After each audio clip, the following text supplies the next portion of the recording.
Olá a todos e a todas. Bom dia para quem está nos assistindo do Brasil, boa tarde para quem nos assiste daqui de Portugal. Eu sou a Alicia, sou secretária especial de Administração de Conflitos e Apoio à Diversidade do Núcleo de Estudo Luso-Brasileiro. É uma honra estar aqui mais um dia de evento dando abertura a esses próximos 2 painéis super importantes. Fico muito feliz com a adesão de vocês, de todas as pessoas que estão aqui. Quero agradecer a presença de todo mundo, especialmente das professoras doutoras aqui presentes, professora doutora Ana Paula Antunes Martins, professora doutora Paula Pinto, também as professoras doutoras do nosso próximo painel, professora doutora Fernanda Martins, professora doutora Luciana Boatê. Portanto, queria só por alguns segundos, de repente, fazer uma pequena exposição do que eu já falei um pouco no painel de ontem, de que a Secretaria Especial de Administração de Conflitos e Apoio à Diversidade, a que nós chamamos de SEACAD, ela é uma secretaria que nasce de um impulso para a criação de um espaço de debate que desse vazão às demandas de problemas de minorias sociais, incluindo os da população imigrante, como também temas que por vezes não são debatidos no ambiente da nossa faculdade, entre eles a desigualdade de gênero. Aqui nos referiremos também nesse encontro nosso de hoje.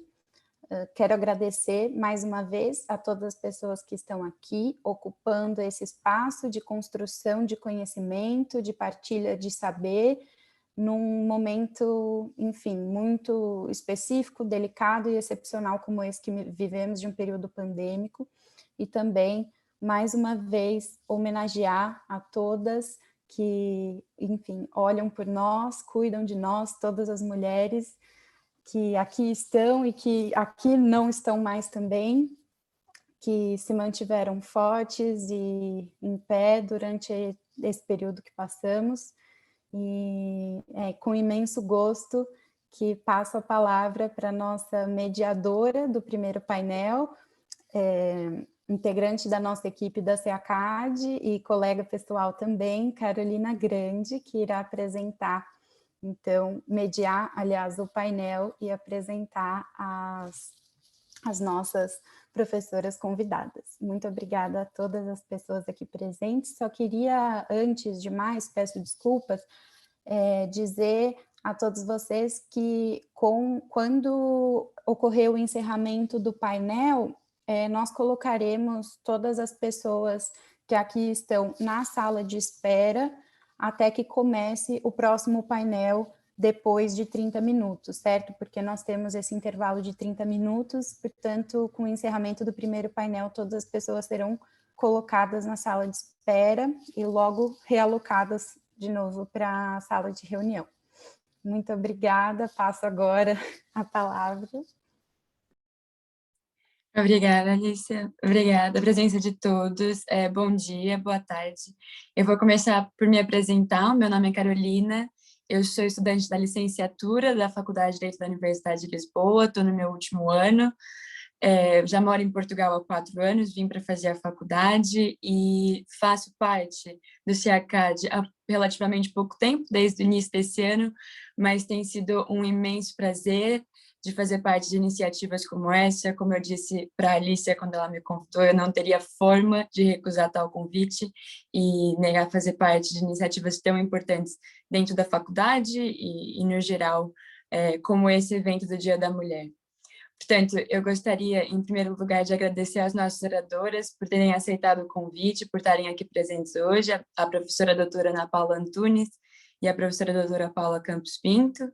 Gostaria também de agradecer ao NELB e a Alice, a toda a equipe do CEACAD, pela organização desse evento, que ontem já começou com dois painéis, um a respeito do impacto da pandemia na vida das mulheres e um a respeito do feminismo negro.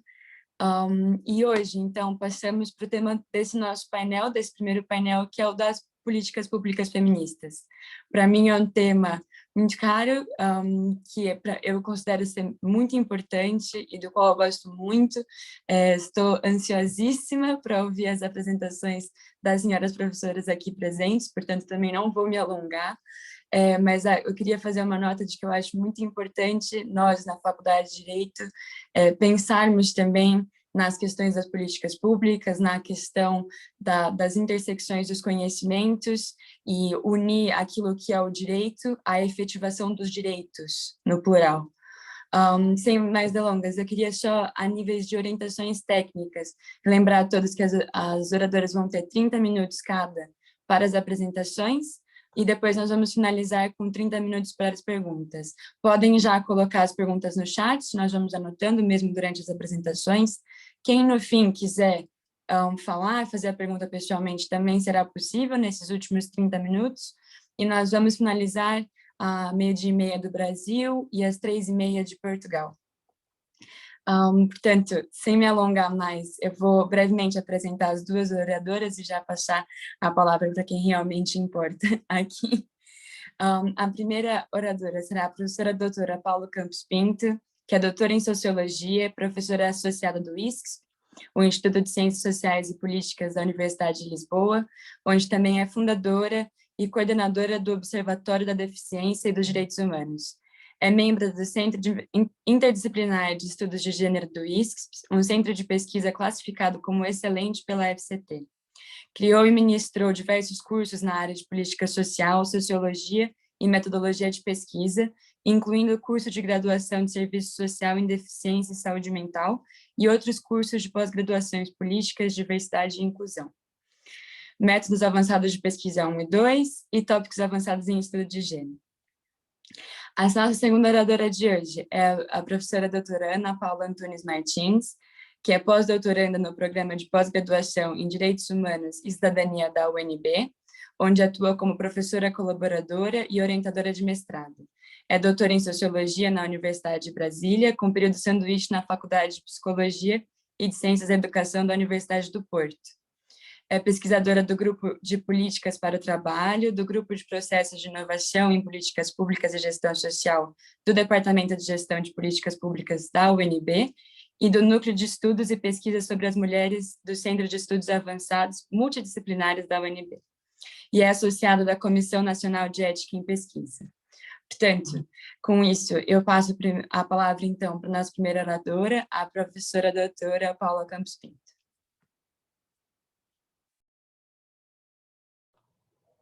Muito obrigada, Carolina, por esta apresentação. Muito boa tarde a todas e a todos. Para mim é um enorme gosto e um grande privilégio também estar aqui convosco esta tarde para falar deste tema tão importante e no quadro de uma iniciativa que é tão relevante nos tempos de hoje. Precisamos realmente pensar as políticas públicas, como é que tornamos as políticas públicas mais promotoras de igualdade entre todas as pessoas. E esta iniciativa do Núcleo de Estudo Luso-Brasileiro é de facto muito importante numa geração tão nova. Ter já estas preocupações e querer dar este contributo é extremamente importante. Ter uma sala cheia, ainda que virtual, mas podermos estar, também há esta vantagem, não é, das tecnologias que nos aproximam, cruzando os mares, não é, e estreitando as distâncias, e isso é muito bom. Estamos todas, certamente, e todos na mesma causa, na mesma luta, e na celebração também das grandes realizações, dos pequenos gestos e das grandes realizações das mulheres todos os dias. Eu vou então partilhar aqui a tela para uma apresentação. Espero que já esteja agora visível também nos vossos ecrãs. Não foi dado um tema, um tópico muito específico, portanto foi-me permitida alguma interpretação deste grande tema das políticas públicas feministas, e eu optei por trabalhar o tema do mainstreaming de género, e a ideia não só dar o enquadramento conceptual, mas também depois alguns casos concretos, exemplos práticos de como é que isto opera e funciona no cotidiano. Mas queria começar aqui por alguns dados que nos podem colocar, desde logo, o problema em perspectiva. Em Portugal nós temos uma situação interessante, que é a de que, neste momento, temos mais mulheres do que homens licenciados com ensino superior concluído. Portanto, as mulheres têm mais sucesso educativo, e num estudo em que participei, coordenado pela professora Anália Torres, concluído em 2018, foi um dos dados que mais nos surpreendeu. Já conhecíamos esta realidade de haver mais mulheres, de facto, a chegar mais longe em termos de educação, mas aquilo que nos surpreendeu foi a persistência de algumas das desigualdades que permanecem, não é, na nossa sociedade, continuam a atravessar a nossa sociedade. Uma primeira, se olharem para o gráfico de cima, tem a ver com as áreas de formação. Continuamos a ver menos mulheres em áreas como as engenharias, que são setores tradicionalmente mais masculinos, não é? E uma esmagadora maioria de mulheres em áreas, setores que têm sido também tradicionalmente mais femininos, como o setor da educação, o setor da saúde, por exemplo. E estas desigualdades são relevantes porque elas falam-nos dos estereótipos, dos preconceitos, das barreiras que as mulheres ainda, as raparigas e as meninas e as mulheres encontram ainda na sociedade para uma verdadeira paridade em todas as áreas com os homens. E depois um outro dado que nos surpreendeu também bastante foi o de perceber que em Portugal, apesar das mulheres terem mais escolaridade que os homens, assim que entramos no mercado de trabalho, e este é o gráfico aqui de baixo, as diferenças salariais são a favor dos homens. Não só em Portugal, como em todos os países, praticamente em todos os países da Europa. Temos a situação da Irlanda e a situação da Bélgica, onde parece existir maior paridade, mas em praticamente todos os outros países a situação é de vantagem para os homens. Portanto, em Portugal encontramos aqui esta disparidade, e esta é a faixa etária dos menos de 30 anos. Nas barras. Na linha estamos a falar de toda a população, portanto o global da população ativa portuguesa e dos vários países a nível da Europa, mas logo aqui na faixa etária até aos 30 anos, dos 15 aos 30, que são a idade ativa, não é? Nós já encontramos esta diferença com os homens a ganhar mais, apesar das mulheres nesta faixa etária terem mais escolaridade que os homens. E isto pareceu-me interessante trazer logo como dado para nos falar aqui de uma realidade muito importante, que é aquela que às vezes é uma realidade menos visível para muitas pessoas, de que as políticas públicas não são neutras. Existe por vezes essa noção muito espalhada de que fazemos uma política pública, não temos que fazer a pensar nos homens nem a pensar nas mulheres, temos que fazer uma política pública universal. Mas qualquer política pública é profundamente genderizada. E porquê? Porque as condições à partida, a situação de vida de homens e de mulheres é completamente distinta. E nesse sentido, a política vai impactar de forma diferente homens e mulheres. Trazer então esta perspectiva de género para cada fase da política pública é aquilo que o mainstreaming de género pretende fazer. E quando falamos de trazer a perspectiva de género para qualquer área da política pública, é mesmo para qualquer área, seja o desporto, seja a educação, seja o ambiente, seja a política fiscal, seja a política de transportes. Pensar como é que essa política vai impactar os homens e as mulheres, quais são os efeitos que essa política vai produzir. E para isso, como eu dizia, é importante ter em conta as diferentes condições as diferentes necessidades e os diferentes interesses que podem guiar homens e mulheres na nossa sociedade. E importante também assegurar que exista, de facto, uma igual representação, ou mais paritária possível representação de género nas diferentes áreas da política pública. Enquanto nós tivermos apenas uma visão masculina, dirigentes que pertencem a um determinado grupo, essa visão vai ser a visão que vai prevalecer e, portanto, vai ser difícil incorporar outras perspectivas. Portanto, é muito importante também para alcançar este mainstreaming de género, este processo de promoção da igualdade de género, é muito importante que exista, efetivamente, então, essa representação também de ambos os géneros em todas as esferas da vida pública. Falar só um bocadinho sobre a origem deste conceito. Ele surge, enfim, há autores que remontam a eventos anteriores, mas pelo menos em 1995, no âmbito da 4ª Conferência Mundial e Plataforma de Ação de Pequim, aparece este termo referido como a estratégia, o modo de alcançar os objetivos a que esse programa de ação se propunha em várias áreas. Este termo ganhou rapidamente uma grande utilização, uma grande divulgação pública, porque diversas instituições internacionais incorporaram esta linguagem nos seus documentos.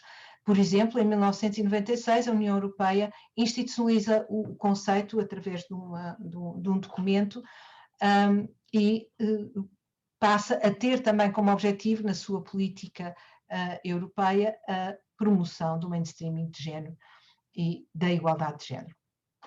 E mais tarde, já em 1997, através do Tratado de Amsterdão, ratifica-se este compromisso na medida em que a Comissão Europeia passa a ter também a responsabilidade política pela promoção da igualdade entre homens e mulheres e pela eliminação de todas as formas de discriminação, incluindo com base também no sexo.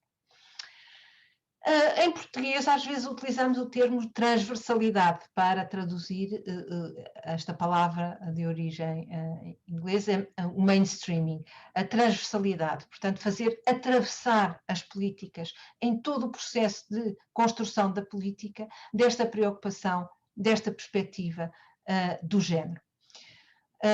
A ideia que está então por trás deste gender mainstreaming, quando aplicada às políticas públicas, é pois que a dimensão de género seja parte integrante de todos os processos de tomada de decisão e de gestão das políticas públicas, desde a sua concepção à sua avaliação final. Em todos os momentos, em todas as etapas, a igualdade de género esteja presente como um objetivo. Ora, neste caminho, neste processo, importará então ter em conta essas preocupações, essas particularidades e necessidades diversas de homens e de mulheres, sendo que sabemos bem que as preocupações e os interesses e as necessidades das mulheres permanecem muitas vezes invisibilizados neste desenho das políticas públicas e mesmo na avaliação das políticas públicas. Facilmente eles são ultrapassados por uma visão normativa de uma determinada realidade, que é, na verdade, uma versão bastante feita à semelhança e aos moldes, digamos assim, do masculino. E, portanto, é para que haja esta consciência e haja esta atenção, é necessário reconhecer que, de facto, existem desigualdades de género. E assumir essas desigualdades de género como um problema público. Um dos aspectos que é fundamental para adquirir esta consciência é, de facto, a pesquisa, o podermos dispor de dados que estejam segregados por sexo, portanto, e desagregados por sexo, de forma a que nós possamos, efetivamente, quantificar estas desigualdades e possamos, de uma forma muito objetiva, mostrar que elas existem e que alguma coisa tem que ser feita para as corrigir. Portanto, quando tomamos este princípio da igualdade de género como objetivo, então sim, existe uma disponibilidade para sistematicamente avaliar o impacto que as políticas têm o impacto diferencial que as políticas poderão ter sobre homens e mulheres e introduzir as medidas compensatórias que venham a ser necessárias. De uma forma mais arrumada, digamos assim, neste projeto desenvolvido em 2007 na vizinha Espanha, que trabalhou exatamente sobre este tema e que desenvolveu uma metodologia para promover o mainstreaming de género em todas as fases das políticas públicas. A definição, digamos assim, que dão de mainstreaming de género é a seguinte: uma forma de gerir as políticas públicas, os programas e as atuações que visa alcançar a igualdade efetiva de mulheres e homens e que considera a todo momento a situação e as relações desiguais de mulheres e de homens, os seus distintos interesses e necessidades e o impacto que cada política pode ter nessa situação desigual. Este é um ponto de partida para clarificar exatamente o que significa este conceito. Podemos identificar, no entanto, uma série de elementos que são essenciais e fundamentais para desenvolver uma estratégia de mainstreaming. Desde logo, colocar a igualdade de género no centro das políticas. E isto implica superar uma visão que às vezes está muito enraizada também, de que a igualdade de género só diz respeito às mulheres, que a igualdade de género só tem em vista promover a situação das mulheres, através de, por exemplo, medidas compensatórias de desvantagens que elas possam vivenciar. Ora, numa perspectiva de mainstreaming de género e de verdadeira igualdade de género, nós temos que atender à diversidade das situações e, portanto, perceber também em que medida é que determinadas políticas podem ter efeitos que, por exemplo, afastam os homens de determinadas responsabilidades, nomeadamente, por exemplo, responsabilidades parentais, responsabilidades do cuidado, de que falava aqui a Alicia no início desta sessão. Portanto, ter de facto esta visão genérica, pôr as pessoas no centro e pôr a questão da igualdade de género no centro, numa perspectiva ampla que tenha em conta as realidades de ambos os sexos. Também implica realmente um compromisso e assunção de responsabilidades. E algumas críticas que têm sido feitas a este conceito passam por uma perspectiva de que exatamente esta é uma palavra que facilmente entrou no vocabulário, mas que também rapidamente se tornou uma expressão oca, sem grande sentido. E, portanto, é preciso assegurar que, se estamos a trabalhar num contexto de uma organização, estamos a trabalhar num contexto de uma instituição, é preciso conseguir a adesão aos vários níveis dessa instituição e dessa organização. No final, quando vos apresentar alguns exemplos concretos de iniciativas ou de projetos em curso que visam promover este mainstreaming de género e as questões da igualdade de género, perceberemos que, de facto, é muito importante pensar não em antagonizar os diferentes atores, mas sim em conquistá-los para esta causa e tentar envolver as pessoas neste processo. E isto implica este terceiro ponto, justamente, que é o da formação em matéria de igualdade de género. As pessoas não são necessariamente mal intencionadas. As pessoas às vezes são ignorantes da situação, daquilo que é a realidade das vidas de homens e de mulheres, das desigualdades que estão criadas pelas tais políticas que se julgam neutras, e, portanto, às vezes a forma de conseguir conquistá-las para a causa é justamente partilhar com elas informação, partilhar com elas a experiência, dados concretos que permitam que elas vejam a realidade sobre um novo prisma, não é? E, portanto, este ponto da formação em matéria de igualdade de género, com iniciativas como esta, por exemplo, que estamos aqui a ter hoje, em que debatemos estas questões e que partilhamos conhecimentos e experiências, e que vão tendo efeitos, não é? Mas também de forma mais sistemática, através da formação aos vários níveis. Garantir a participação dos diferentes agentes não é uma responsabilidade só do Estado, não é uma responsabilidade só dos poderes públicos, temos que envolver nisto as empresas, temos que envolver nisto as escolas, as universidades têm uma responsabilidade enorme nesta área e, portanto, é necessário que todos estejamos a trabalhar no mesmo sentido e na mesma linha. E portanto, um último ponto é exatamente este de implementar uma metodologia com enfoque de género, com esta perspectiva de género, que permita realmente perceber quais são as situações e caracterizar essas desigualdades nas diferentes áreas, perceber como é que as estruturas existentes, as instituições existentes concorrem para essas desigualdades, estabelecendo procedimentos de avaliação de impacto de género, que devem ser prévias à tomada de decisão, à adoção de políticas ou de novos programas, e a reorientação para o objetivo da igualdade de género.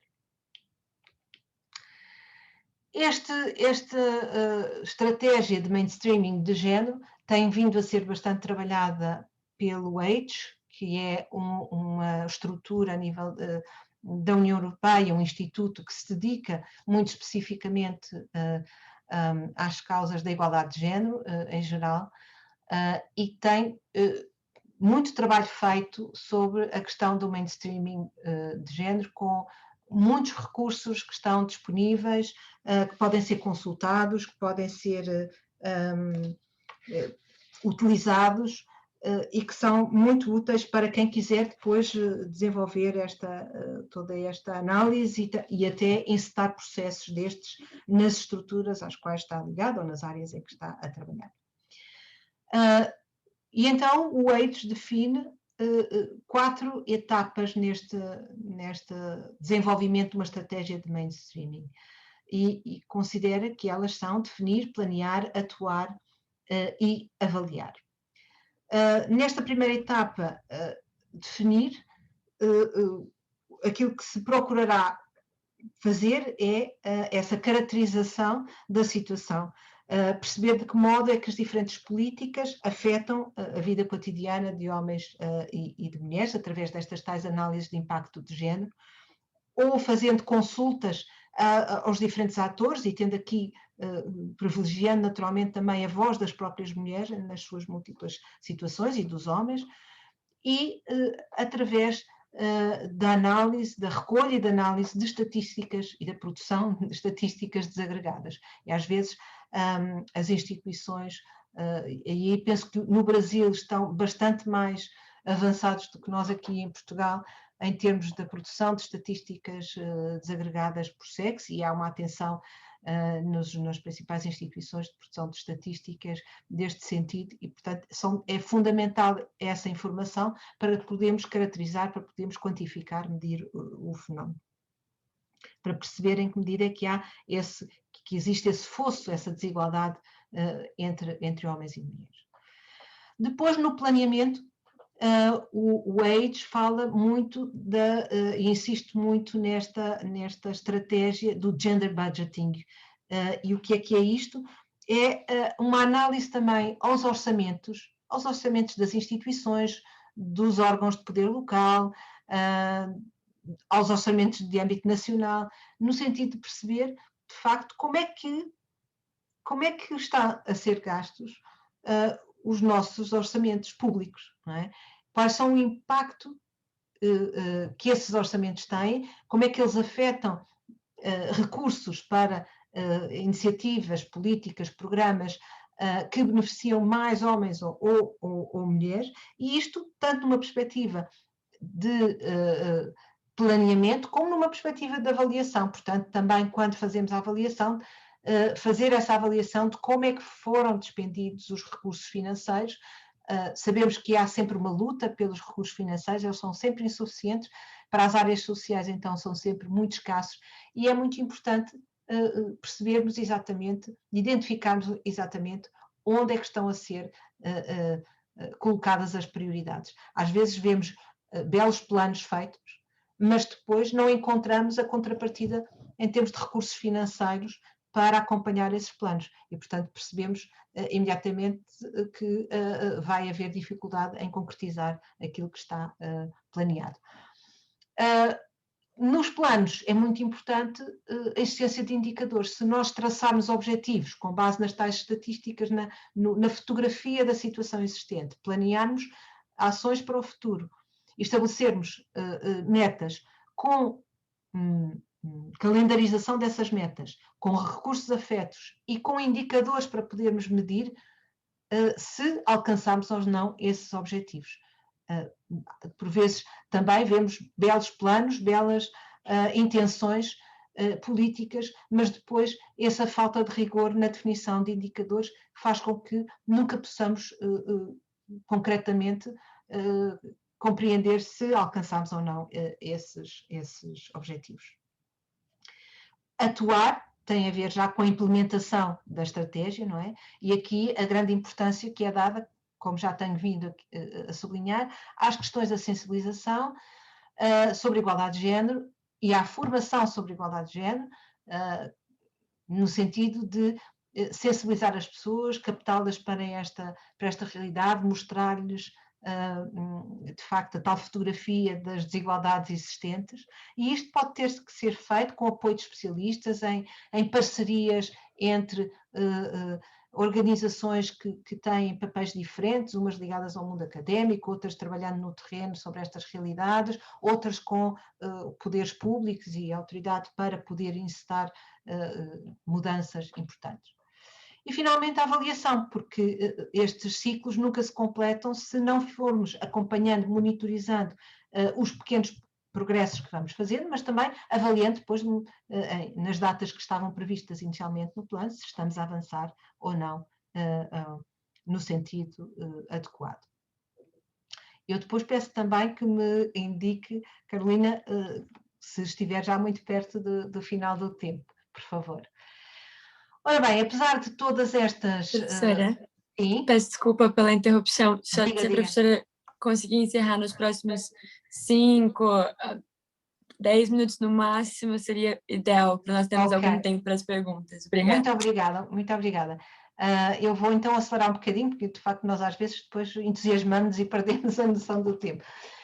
Só para dizer, para já, que de facto também é um conceito que às vezes é criticado por ser demasiado vago, por nem sempre ser entendido, porque nem sempre é acompanhado do tal compromisso político e dos recursos adequados, e que às vezes acaba por não produzir essas mudanças mais estruturais, mais profundas que se desejaria. Mas eu gostava de terminar com alguns exemplos de experiências, de boas práticas. Por exemplo, na Suécia é uma prática comum fazer análise de impacto de género para as diferentes áreas e níveis de governo, desde o governo local ao governo nacional. Em todas as propostas de legislação é feita previamente essa análise do impacto de género, e a divisão para a igualdade de género, que é uma estrutura do governo sueco, tem poderes para bloquear legislação que não cumpra princípios de igualdade de género. Portanto, é um exemplo de que estas coisas podem funcionar e funcionam e podem funcionar bem. Áreas tão importantes como, por exemplo, a das infraestruturas, um estudo feito pelo Age mostra, por exemplo, como esta questão é tão importante, porque homens e mulheres utilizam de forma diferente, por exemplo, as infraestruturas de mobilidade, os transportes públicos, os pavimentos, a iluminação pública e os parques, e também conferem importância distinta. E, portanto, adotar uma perspectiva de género nas políticas de mobilidade urbana é muito importante para poder reduzir as desigualdades económicas e sociais. Eu tinha aqui um pequenino vídeo que não vou ter tempo de passar, mas como eu depois posso disponibilizar estes slides para a organização, e certamente ela distribuirá aos participantes, convido-vos a visionarem o vídeo, porque mostra exatamente alguns exemplos de como isto acontece. Vou passar aqui um bocadinho à frente. Este é um outro exemplo de um projeto na Irlanda para combater a desigualdade de género nas tecnologias de informação e comunicação, um programa dirigido a mulheres que interromperam as suas carreiras profissionais, que são qualificadas nesta área, mas que depois têm muita dificuldade em retornar ao mercado de trabalho.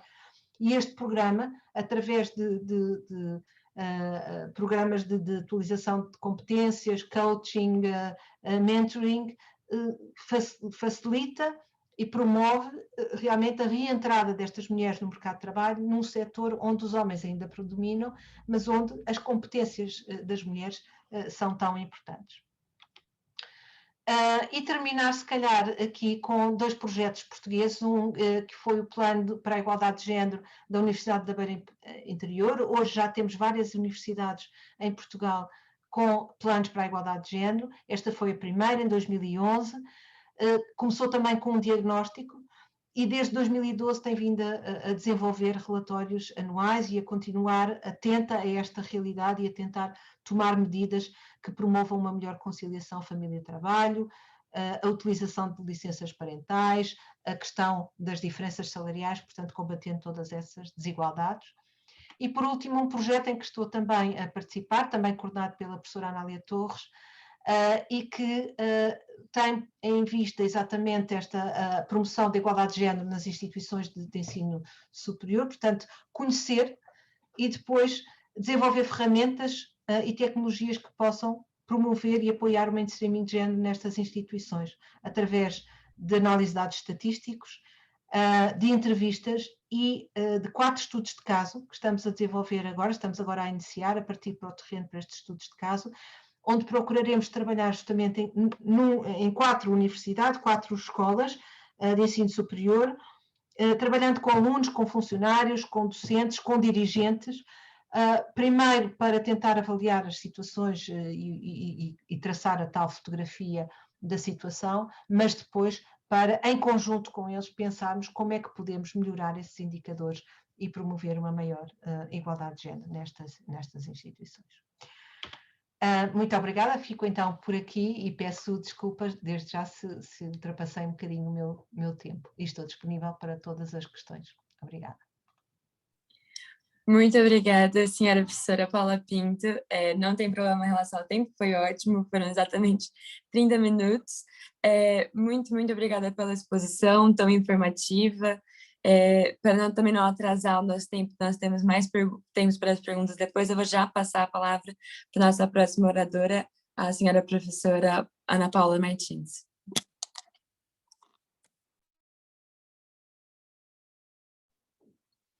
Bom dia e boa tarde a todas as pessoas presentes nesse evento. Dizer que é uma alegria muito grande estar presente nessa atividade promovida pelo Núcleo de Estudo Luso-Brasileiro, em virtude das nossas conexões históricas, políticas, acadêmicas, nossos vínculos emocionais, afetivos.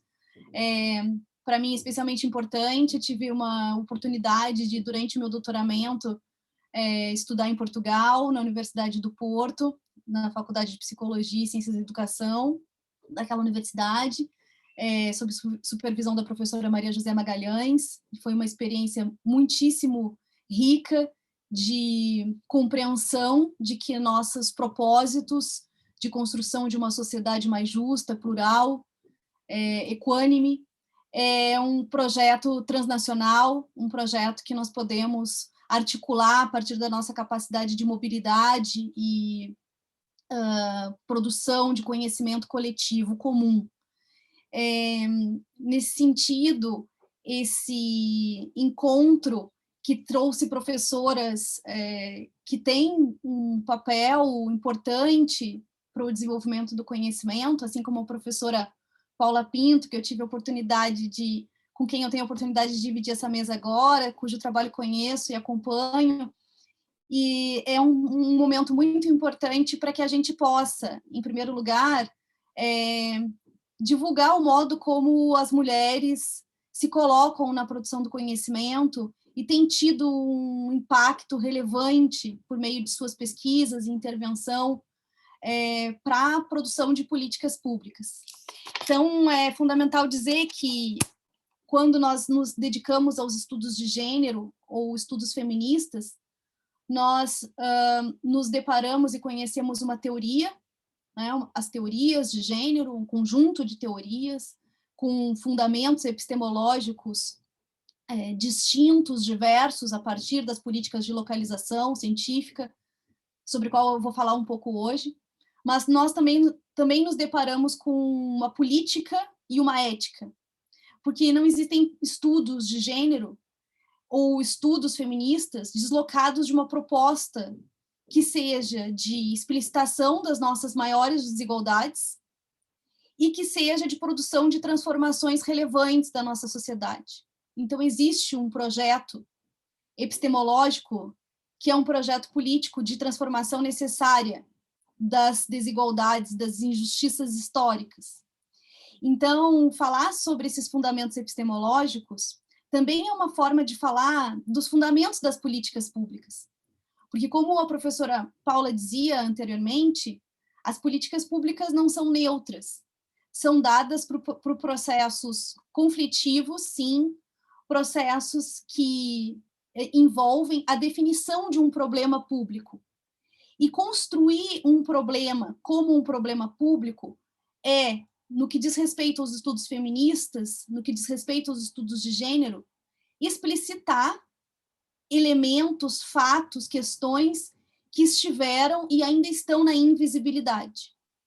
Então, o nosso trabalho é fundamentalmente por meio de fundamentos ou pressupostos epistemológicos e metodológicos muito bem orientados, explicitar as invisibilidades. Que invisibilidades precisamos tornar visíveis para que as políticas públicas sejam efetivas para todas as mulheres, para que desigualdades não sejam reproduzidas pelo Estado, para que as políticas públicas não sejam políticas de desacesso à justiça e aos direitos. Então, em primeiro lugar, é importante dizer que atores do campo de políticas públicas não são apenas os atores governamentais.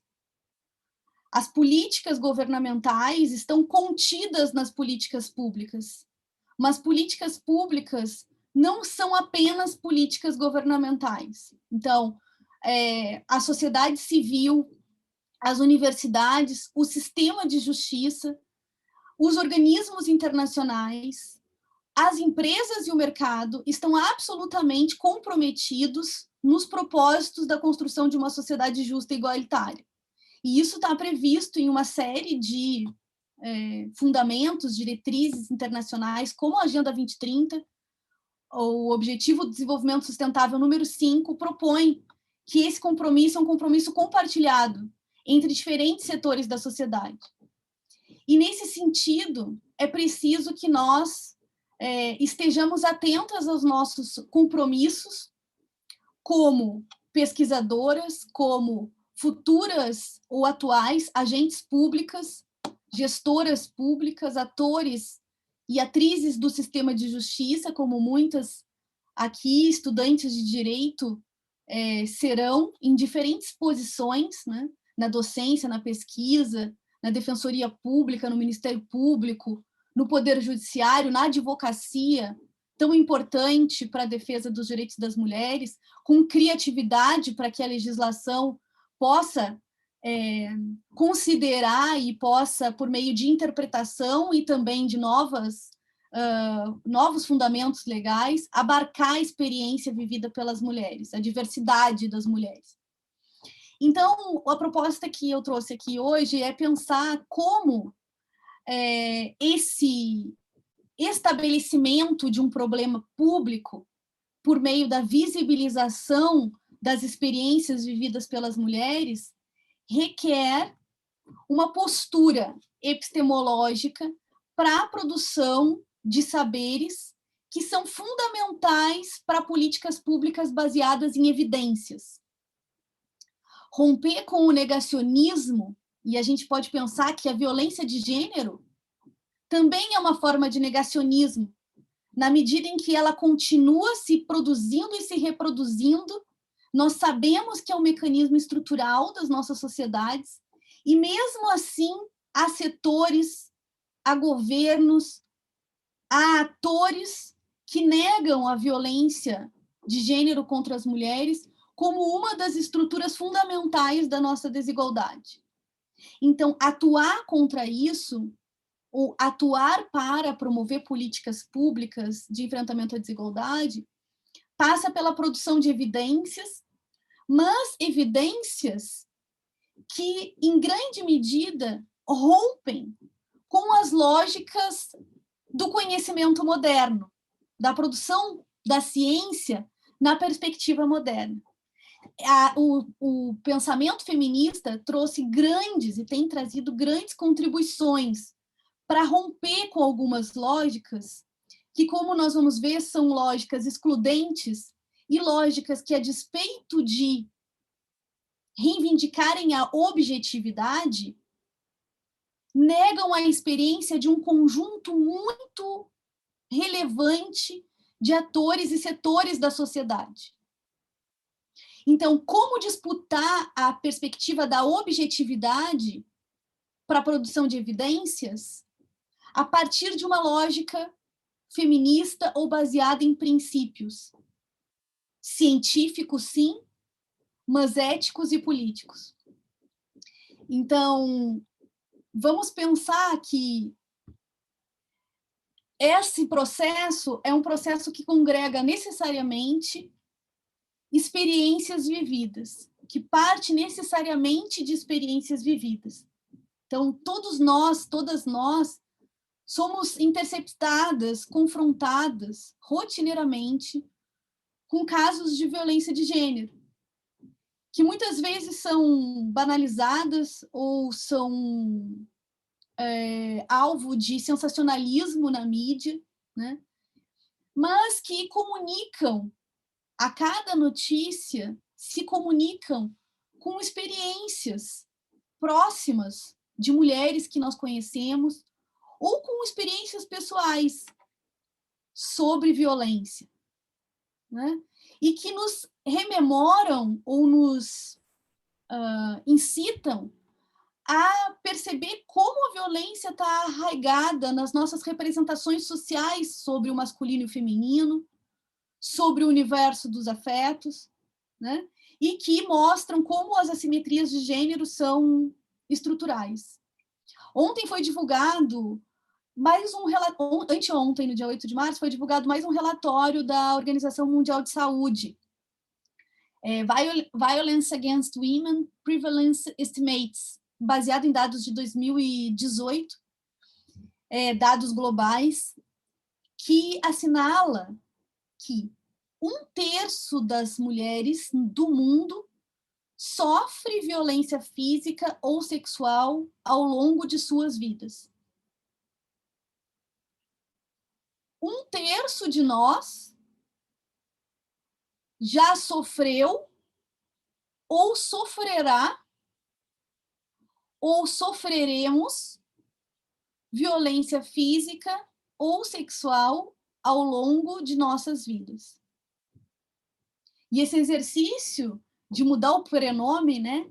O pronome, de em vez de falar das mulheres sofrem, a gente falar na terceira pessoa do plural, né? Nós sofremos, nós, mulheres. É importante também para processos, como a gente vai ver em alguns instantes aqui, de que nós precisamos nos afetar profundamente pelas experiências vividas pelas mulheres na história e na contemporaneidade. Então, nós vivenciamos, assim como tem sido na pandemia, um luto a cada vítima, a cada história de morte evitável, de um desfecho trágico da nossa incapacidade coletiva de fazermos cessar os feminicídios, as tentativas de feminicídio e outras formas de violência. E considerando que, como Judith Butler propõe, que o luto tem uma potência, O luto é lamento, mas o luto também é ação. Também tem uma potência de transformação. Essas experiências ensejam tomadas de decisão pública com base em evidências e fundamentadas nessas experiências de lamento.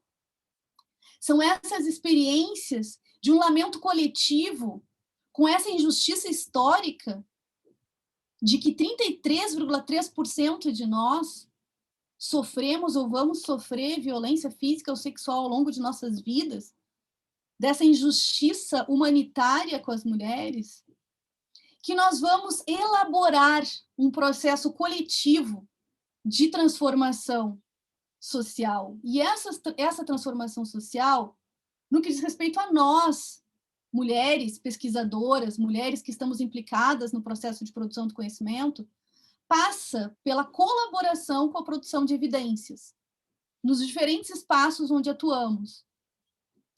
As universidades, elas têm um papel fundamental nos processos de formulação e elaboração de políticas públicas, bem como nas análises de impacto e nas avaliações de políticas públicas. Com isso, nós, por meio dessas diretrizes, nós produzimos dados relevantes e contribuímos para o estabelecimento de uma agenda pública de visibilização de desigualdades.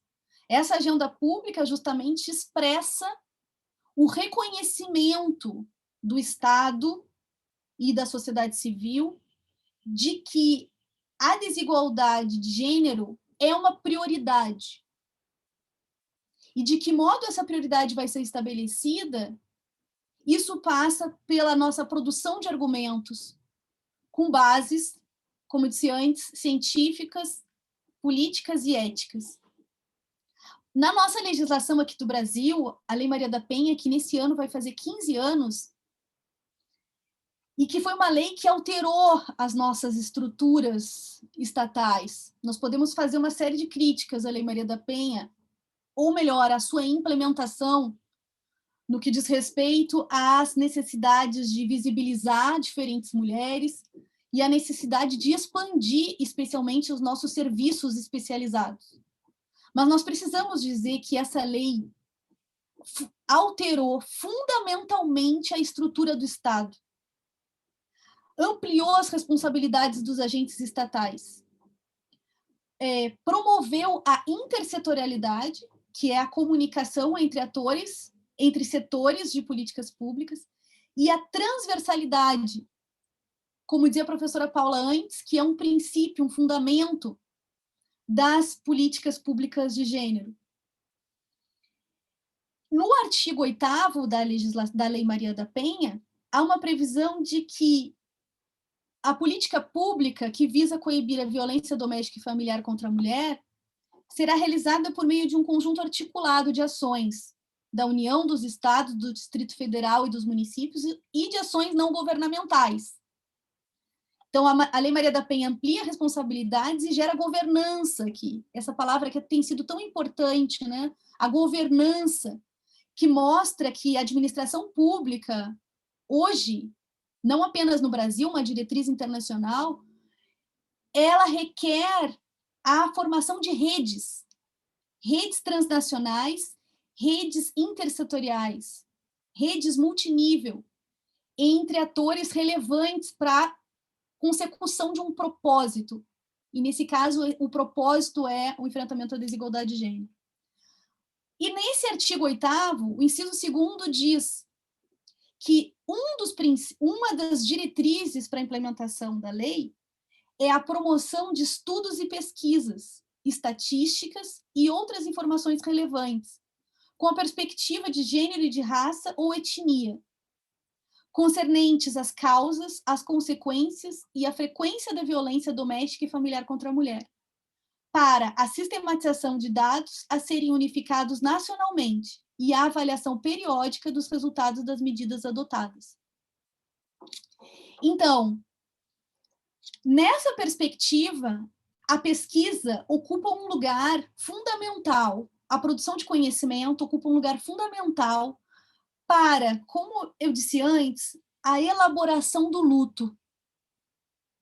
Este luto coletivo, vivenciado cotidianamente, a partir das histórias das nossas avós, das nossas tias, da minha tia, que foi vítima de feminicídio, de muitas mulheres que conhecemos, a elaboração desse luto passa, na epistemologia feminista, pela produção do conhecimento, pela produção de saberes, pelo compartilhamento de experiências vividas. Seja nas universidades, que é o nosso caso, seja em outros espaços da comunidade, da articulação coletiva de mulheres.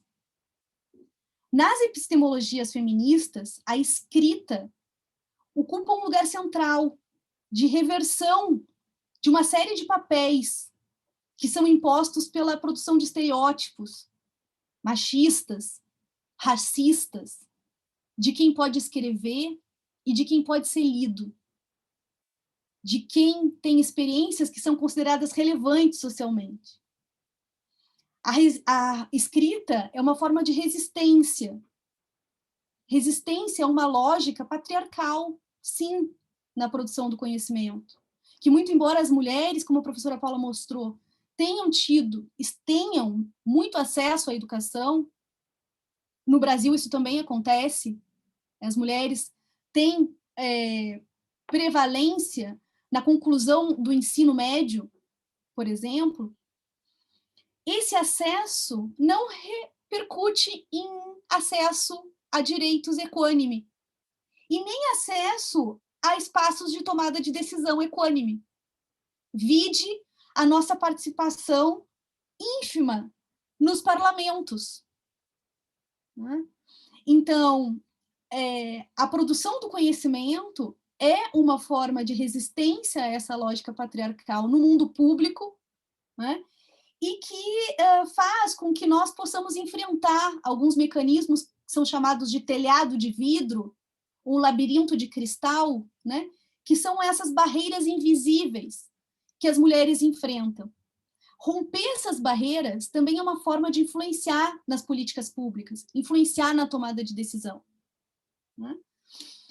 Então, esse luto coletivo, pessoal, esse luto pela desigualdade, pelos feminicídios, pelas mortes evitáveis, por esse 1/3 de mulheres que vivem ou viverão experiências de violência, se elabora por essa produção do conhecimento, por meio da escrita, que tem um caráter, que pode ter um caráter terapêutico, um caráter artístico, e tem também um caráter científico.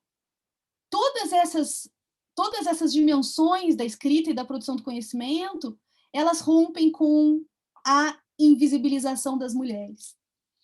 Nesses processos de escrita sobre o luto, sobre as mortes, sobre a produção, sobre as experiências vividas das mulheres, nós somos instadas a um conjunto complexo de práticas e reflexões. Quanto à escrita acadêmica, à escrita científica, que é isso que a gente está dizendo agora, que estão na base da produção de evidências para as políticas públicas, é muito importante enfatizar o caráter científico da nossa produção. Né?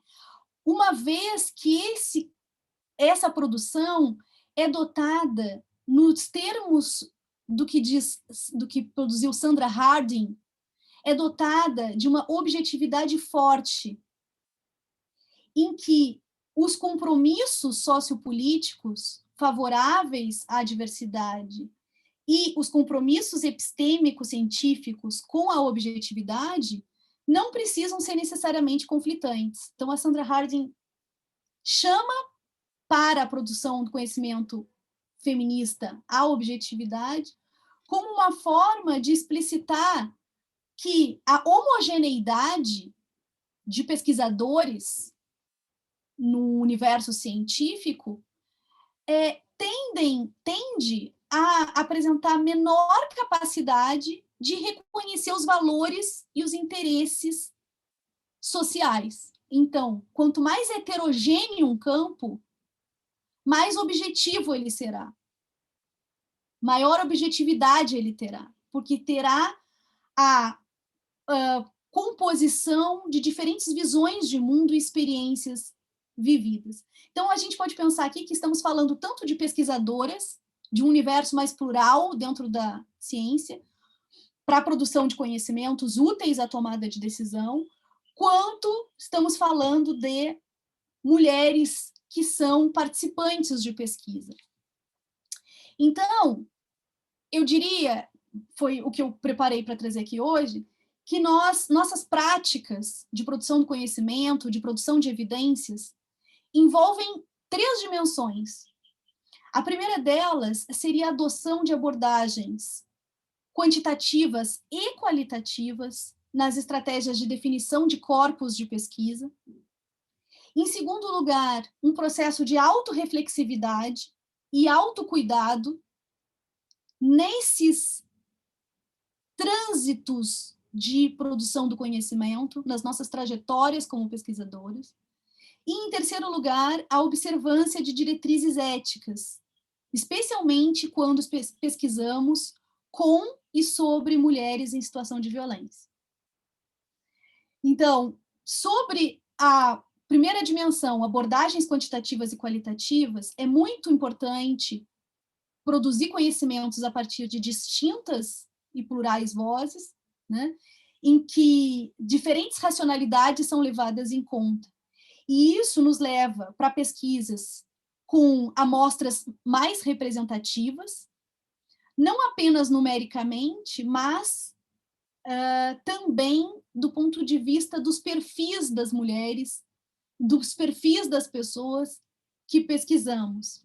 Então, políticas públicas precisam ser embasadas em saberes relacionados a distintos perfis de público, e não ao público que frequentemente ou que mais facilmente acessa as políticas públicas.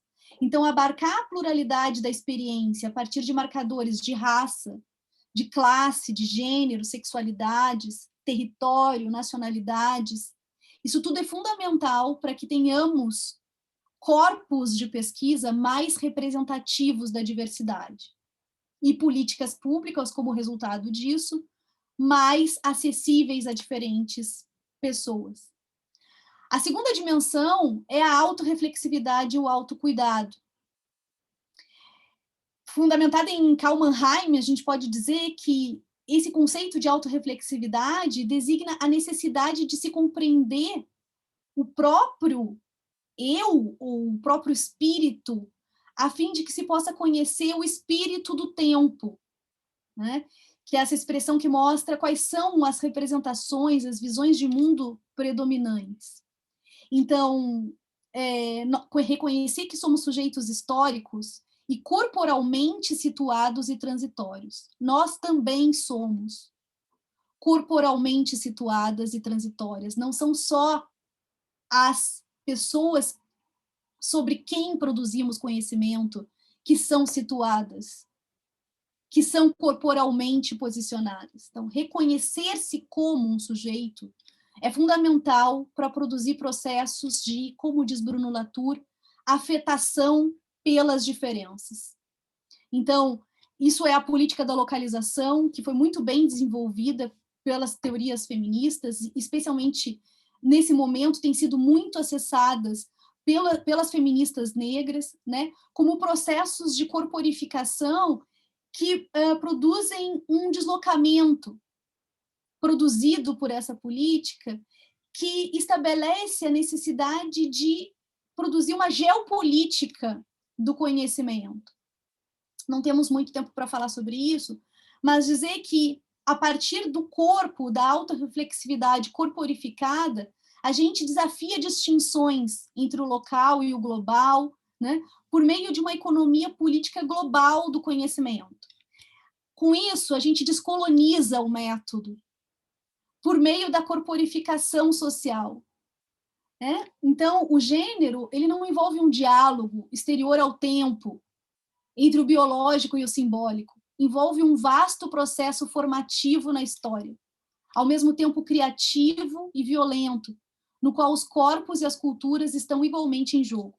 Então, essa é uma citação, essa última, da Connell, a Rainey Connell, que tem uma contribuição importante para pensar o conhecimento, a geopolítica do conhecimento. Por último, a dimensão ética, para concluir aqui esse conjunto de reflexões e práticas sobre a produção de conhecimento com base em evidências. A dimensão ética da produção do conhecimento, quando estamos trabalhando com e como e enquanto mulheres, né? A Organização Mundial de Saúde eu citei já um relatório, vou citar um outro, possui um guia sobre ética em pesquisa para investigações sobre mulheres em situação de violência, um guia que foi publicado em 2016. Nesse guia, o princípio geral para a produção de qualquer conhecimento que envolva mulheres é que os direitos das mulheres, enquanto participantes das pesquisas, enquanto objeto das políticas, os direitos das mulheres estão em primeiro lugar. Putting women first é o princípio central dessa preocupação, antes mesmo dos interesses científicos e políticos de uma pesquisa. As mulheres, os sujeitos estão em primeiro lugar. E aí, como decorrência desses princípios, a segurança das respondentes e das equipes de pesquisa é suprema e deve guiar todas as decisões da pesquisa. As metodologias devem estar atentas a mecanismos para diminuir a subnotificação das violências, das experiências de violência. Então, como as políticas públicas podem partir dessas pesquisas que encontram mecanismos criativos para sair das estatísticas que muitas vezes são de subnotificação. Os estupros, por exemplo, são absolutamente subnotificados, né? A estimativa é que apenas 10% venham ao conhecimento do poder público. Então, que metodologias precisamos desenvolver para fundamentar políticas públicas mais efetivas? Depois, a proteção do sigilo das mulheres é essencial para que nós possamos ampliar a segurança das mulheres e a fidedignidade dos nossos dados. Em quarto lugar, todos os membros das pesquisas devem ser cuidadosamente selecionados e responder a treinamento especializado. A pesquisa que conta com equipes deve incorporar processos de formação muito importantes. Mulheres devem ter suporte disponível à assistência nesses processos de pesquisa, porque falam sobre questões de vulnerabilidade, de questões de sofrimento. Pesquisadoras e financiadores têm obrigação ética de assegurar que seus dados serão devidamente interpretados e usados para avançar as políticas públicas e o desenvolvimento. Nós temos uma responsabilidade sobre as nossas pesquisas e as evidências que geramos. E é muito importante que, ao divulgar, essa responsabilidade ética seja cumprida, para que os nossos dados sejam devidamente bem interpretados. E, por último, os surveys, as grandes enquetes públicas, que agora na pandemia estão absolutamente disseminadas, e precisamos ter muito cuidado com as pesquisas online, porque podem expor mulheres a sofrimentos e depois deixá-las resolvendo sozinhas essas questões que foram fomentadas pelas pesquisas.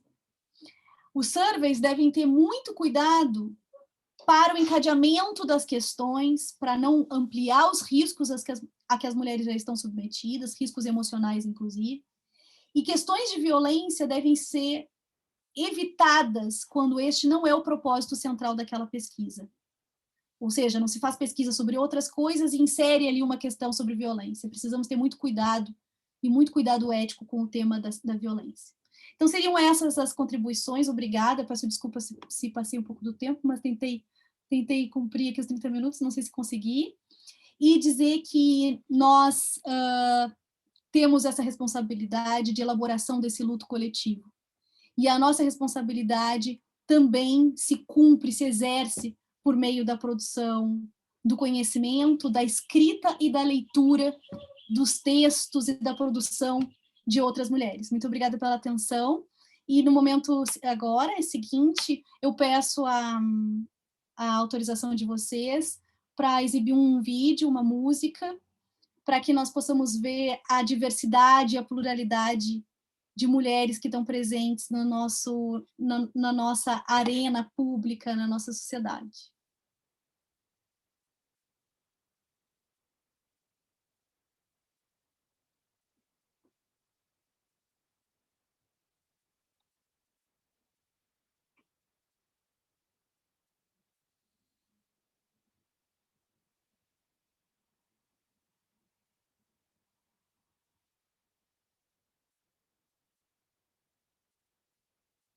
Vou interromper.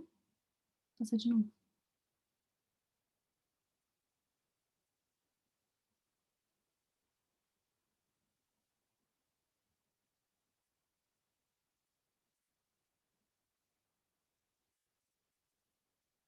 Quanto dinheiro você pode ganhar investindo em uma ação?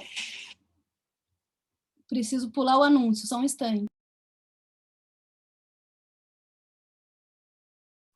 Sem problema, professora. Muito obrigada pela exposição. Foi muito inspiradora, muito informativa, foi um prazer. E sim, vamos esperar agora pela exposição do vídeo, sem problema nenhum.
Mulheres, desde a sua pele que é minha. A que se rebela e luta com a palavra e voz desembainhada. A que se levanta de noite para ver se o filho chora. A que luta inflamada nas montanhas. A que trabalha mal paga na cidade. Vamos, e que ninguém fique no caminho. Para que esse amor tenha a força dos terremotos. Nos ciclones, nos furacões. E tudo que nos aprisiona exploda, convertido em lixo.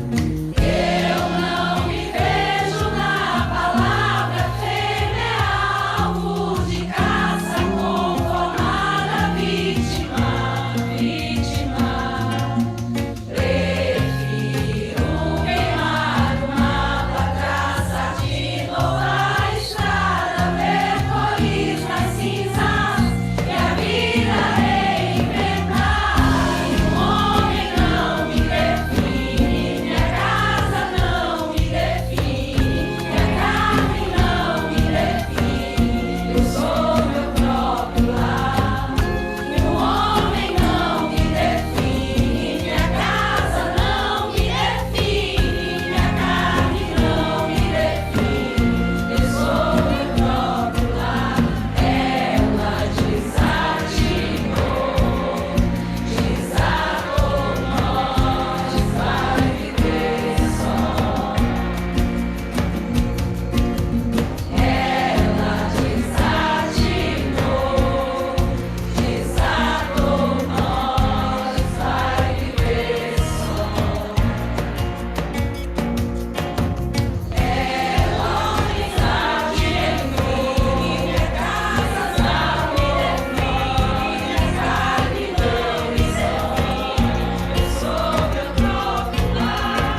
Obrigada.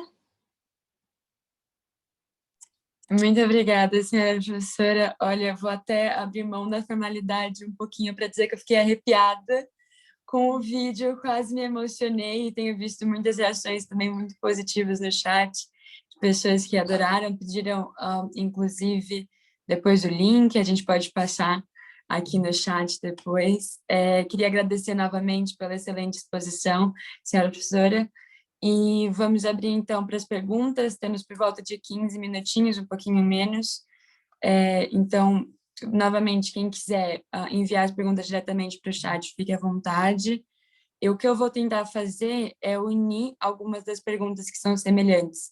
Portanto, acho que vou passar a palavra primeiro para a professora Paula Pinto, depois a professora Ana Paula também pode vir e comentar, sobre uma questão que apareceu aqui já em duas perguntas, uma da Patrícia Way e uma da Bruna Lebre, a respeito da atenção às dimensões, sejam elas étnicas, raciais, migratórias, tanto a nível das pesquisas, dos indicadores, das intersecções nas pesquisas, quanto na própria criação e aplicação das políticas públicas, também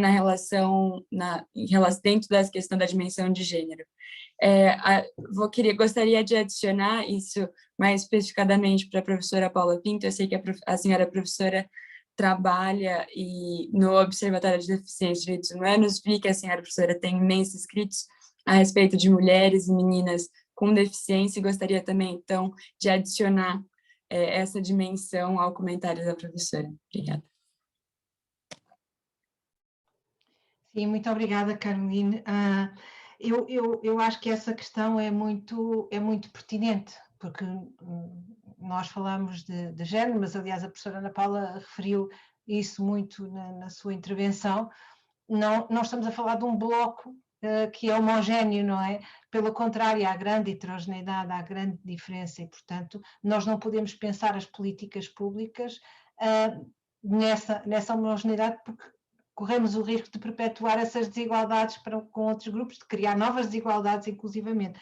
E eu acho que nós, em Portugal, não temos feito isso suficientemente, nem na pesquisa, nem nas políticas públicas. Eu acho que estamos agora a começar a conseguir visibilizar mais estas questões interseccionais do género com as questões raciais ou étnico-raciais, com as questões da deficiência, da orientação sexual,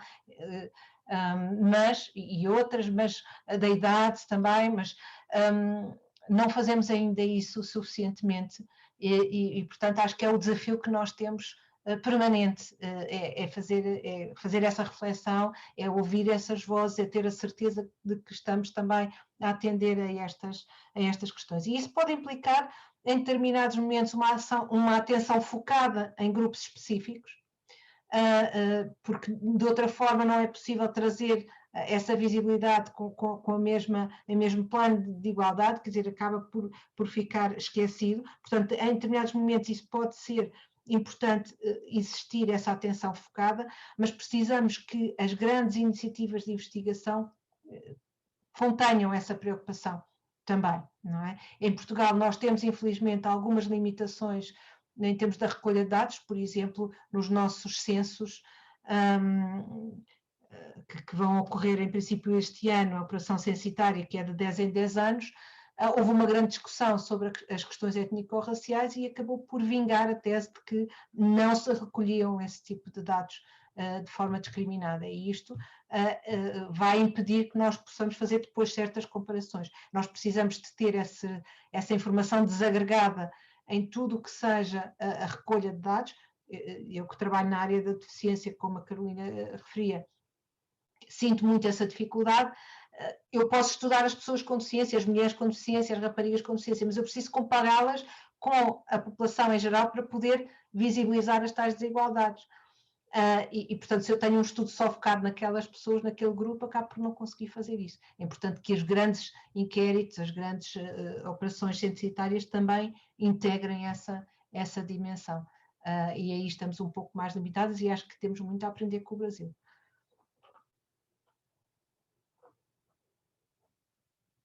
Obrigada, senhora professora. Eu não sei se a senhora professora Ana Paula gostaria de adicionar alguma coisa.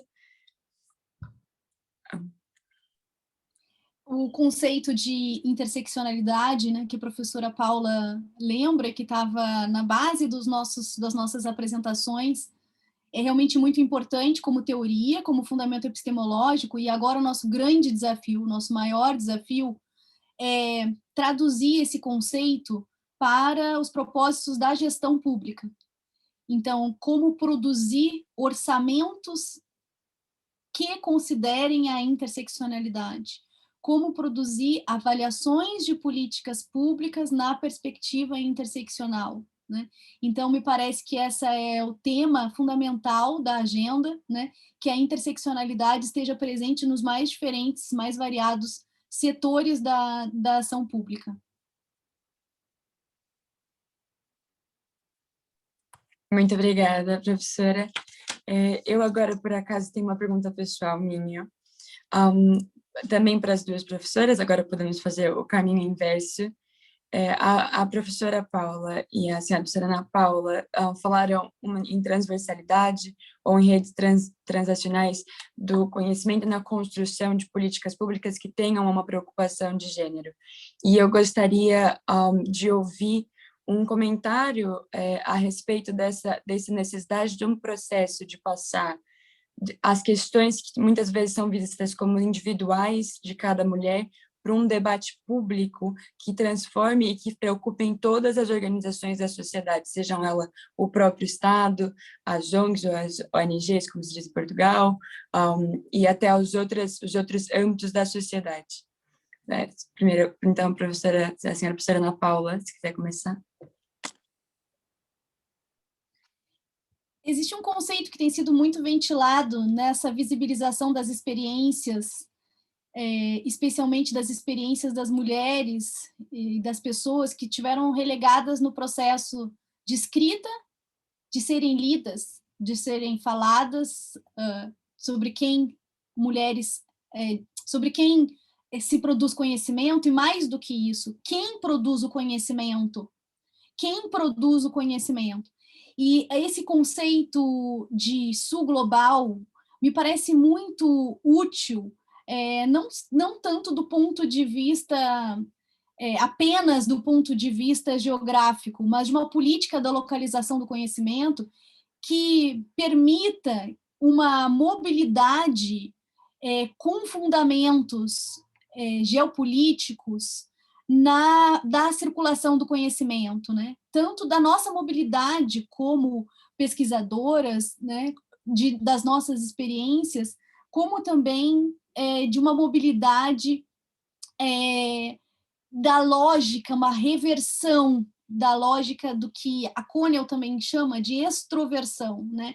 Que seria esse conhecimento produzido a partir de lógicas que não são as nossas lógicas, né? Então, reconhecer a existência da pluralidade dentro dos nossos territórios, que também é uma característica muito marcante em Portugal, né? Reconhecer a pluralidade desses territórios e produzir conhecimento a partir de uma lógica própria ou a partir de uma lógica que parta das experiências do sul global, me parece muito importante para que a gente possa ventilar novas formas de produzir a interseccionalidade que nós estamos propondo.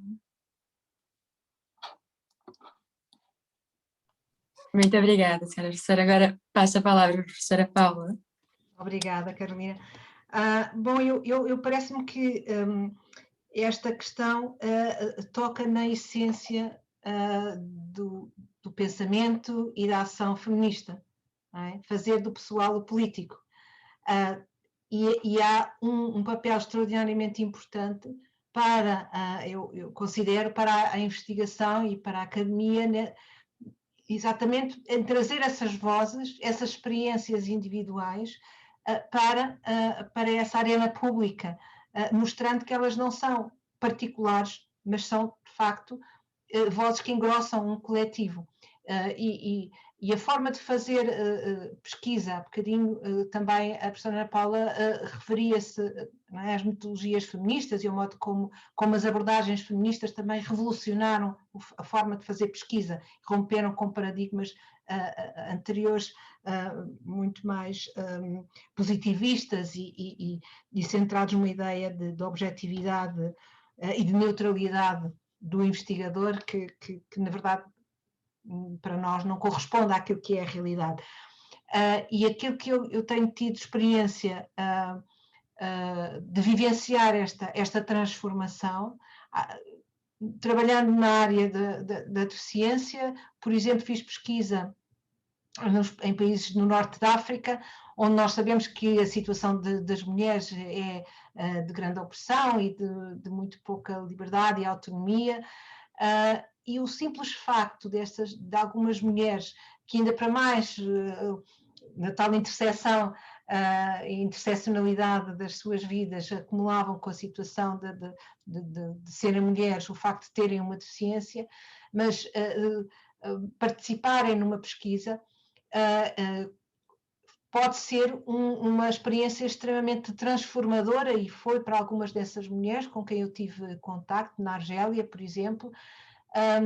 Algumas era a primeira vez quase que se fazia uma atividade fora de casa e participavam na pesquisa não como objetos de pesquisa, mas como co-investigadoras na pesquisa, com um papel ativo. Portanto, essa transformação de papéis, essa partilha do poder e essa capacitação, só por si permitiu a muitas dessas mulheres perceberem que aquilo que elas vivenciavam, no final, não era algo que fosse apenas a sua realidade, era uma realidade que elas partilhavam, e essa descoberta desse coletivo que partilhava o mesmo tipo de experiências deu-lhes muita força e muita capacidade depois de agir para além da investigação e de se transformarem em ativistas pelos direitos das mulheres com deficiência. Portanto, a pesquisa pode ser em si, não é? Não só um meio para trazer para a arena pública estas histórias, estas experiências e estes conhecimentos, mas pode ser uma experiência transformadora se nós também conseguimos criar essas oportunidades para as pessoas ganharem espaço e competências e verdadeiramente poder através dessa experiência da pesquisa. Muito obrigada, senhora professora, por um relato lindo e extremamente inspirador. Infelizmente, nosso tempo acabou. Eu vou dar a palavra novamente às duas professoras para fazerem as considerações finais que desejarem. Novamente, agradeço imensamente pela participação, por toda a contribuição, com exposições que com certeza ficarão com todas nós por muito tempo. Eu sei que da minha parte, com certeza ficará. Portanto, novamente, a senhora professora Ana Paula, se quiser passar para as considerações finais. Gostaria de, então, agradecer pela oportunidade de compartilhar com a professora Paula Pinto, com Carolina Grande, a Alicia e outras estudantes que fazem parte do Núcleo de Estudo Luso-Brasileiro, dizer que próprio nome desse núcleo e essa iniciativa mostra os nossos compromissos transcontinentais por processos de desenvolvimento social baseadas na justiça, baseadas na equidade de gênero e de raça, né, baseados em um futuro de prosperidade para as meninas que futuramente serão mulheres, garantir a essas meninas um direito a um futuro, né, um direito a um futuro de integridade e de justiça.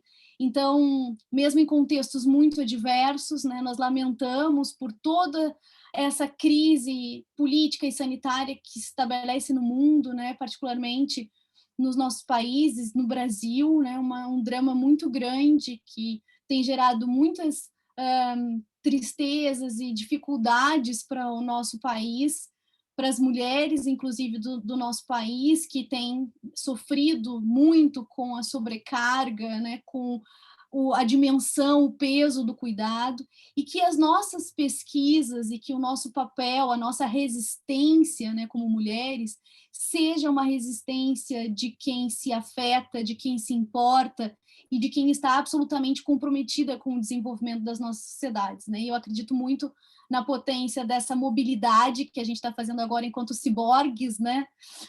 Mulheres ciborgues, mas que é uma potência que mostra a força das nossas redes e o nosso engajamento comum por esse propósito de desenvolvimento e equidade. Então, muito obrigada e meus parabéns pela iniciativa.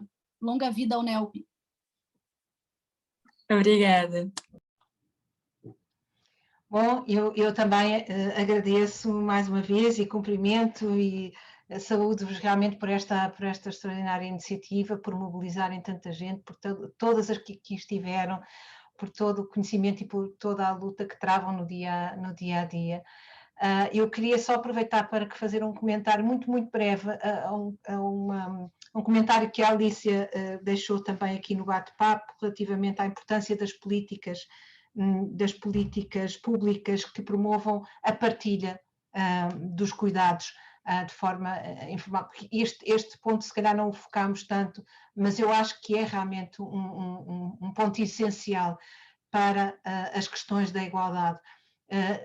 As políticas de igualdade não se focam só na correção das desvantagens para as mulheres, elas têm que passar também por um maior envolvimento dos homens, como eu diria há pouco. E eu sei que alguém comentou que é difícil reprimir a raiva que sentimos por séculos de opressão, e eu percebo essa raiva, mas temos que ser mais inteligentes do que essa raiva, e temos que saber transformar essa raiva em capacidade de ação, em capacidade de convencimento, de demonstração, com dados que sejam irredutíveis e que levem realmente a abrir consciências e a abrir olhares, e acho que nós temos essa capacidade enquanto mulheres, sabemos fazer isso também muito bem, e fazemos melhor porque fazemos em conjunto, e portanto é muito bom sentir esta solidariedade nesta sala virtual, e saio daqui com muito mais força e muito mais entusiasmo para aquilo que é a atividade de cada dia. Portanto, muito obrigada a todas,